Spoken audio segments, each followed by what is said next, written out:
Hi, Vicky Kelty here, and we're going deeper with grammar. Are you ready? I don't think anybody's ever ready, but that's what's happening. So, my study stats for grammar were 3 hours and 15 minutes. It was a lot of grammar. Well, let me just add a little caveat. That is not in one day. I did have one session that was quite long. It was over 2 hours, and then on a separate day, an hour, and on a separate day, 6 minutes, and it all added up to that 3 hours and 15 minutes. So for my leisure stats, as I focused more intensely on grammar, I actually made sure to give myself breaks from Spanish in other ways so that I wasn't feeling overwhelmed and like it was just too much and um, exhausting my brain. So I spent a lot of time watching things in their original version, not watching the Spanish dubbed version, watching a lot of shows in English and reading a lot of books in English and just giving myself a break from Spanish, which might not be what you had been expecting to hear. But for me, that balance just really, really helps. So, so I thought I'd share in case that's helpful for you to hear. Okay, so onwards to the idea of going deeper with grit. As you know, because I've talked about it many times, if this is your first episode, you might not know.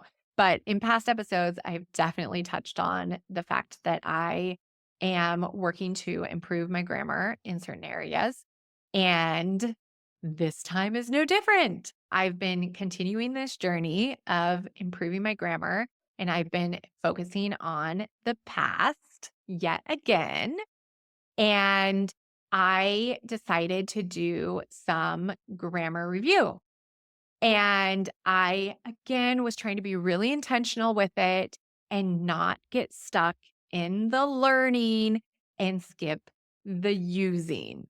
I like to repeat it. It bears repeating. It's super important that we make sure we're using the stuff that we're learning. I had some huge revelations with my practice of the past tenses. And I'm just really excited about it. So I wanted to share some of those things that came up. And one of the main ones was that I realized I want to go deeper with my practice. That's what I want my review to be about. I just don't want to be repeating the same thing. I want to be learning more. I want to be going to, and I know this is like so annoying to hear, but I want to be going to the next level with my use of the past and my understanding of the past tenses. Here's how I decided to try to work on making that happen. So I decided to go old school. I went and got my grammar book and I started with the A2 level, which is like a higher beginner level. And then it hit me. What was my goal again? Oh, right. It was to go deeper, to next level my understanding and use of the past tenses. Why am I focusing on the beginner level then? So I switched that up. I went and got my C1 grammar book, the advanced level, which makes sense for wanting to do a higher level because I have an advanced level understanding of Spanish. I am living in Spain. I'm surrounded by Spanish. It makes sense at this point in my life that I would do the advanced level. It wouldn't make sense for me to do that with French because the higher beginner level would be advanced for me. It all depends on where you're currently at. You need to see where you're at so that you can decide what is pushing you to the next level. And A2, the higher beginner, is not pushing me to the next level. So, yes, pulled out the C1 advanced level version, and I got to work. Then the next thing I did is I wanted to see, what do my airs sound like? Because this is what I really realized was concerning me. I wanted to know, am I being understood by people? And to what extent am I being understood? Now, without a teacher, that does limit me because with my students, one thing that I'm able to do is to let them know that although it isn't how I would express it, it is something that I understand your meaning, or I simply do not understand what's being said. Let's word it a different way. So I can let students know the level of understanding in what they're saying. So that's what I wanted to know for my past tense use. How well is it being understood? So I plugged my incorrect sentences into ChatGPT and I just said, take these errors, evaluate them, and tell me on, I gave them like a scale of 3 choices of complete misunderstanding, it sounds awkward, or it's not the normal way that people would say it. Like it's not the common way that it's said.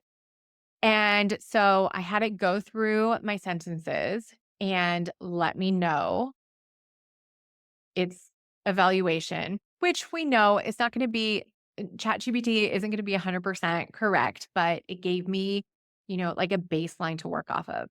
And that's all I needed. I just needed a confidence boost and for somebody to tell me, am I being completely misunderstood? And guess what? The majority of the sentence were either just a little bit awkward or they were not how people would normally say them in Spanish. And so I was like, oh my gosh, this is great news. That is a really big confidence boost to me because that lets me know that I'm being understood. Now, honestly, this is something I should know because when I have conversations with people, they respond to what I'm saying. And if a person responds and the conversation continues and it flows, then that means that you're being understood. So, for whatever reason, I needed this extra validation and I got it.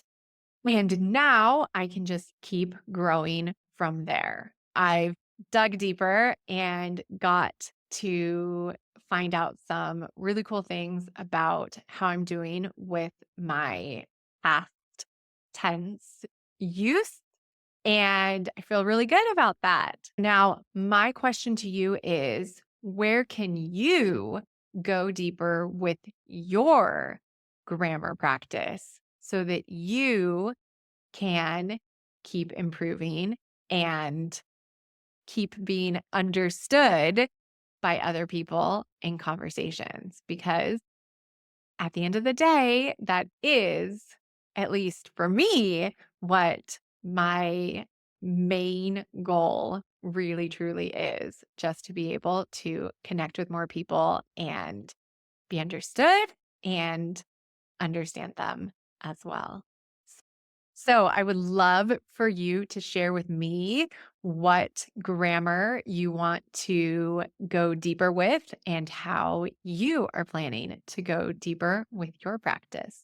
And we'll see what my next focus will be on. I'm not going to leave the past tense behind. I want to continue with it and keep it strong, but also keep building on other areas because you don't want to just have one thing strong and the other things weak. Now, do we? I will leave you with that. I hope you found something useful that you can put into practice with your own grammar practice today. And happy learning to you. Bye bye then.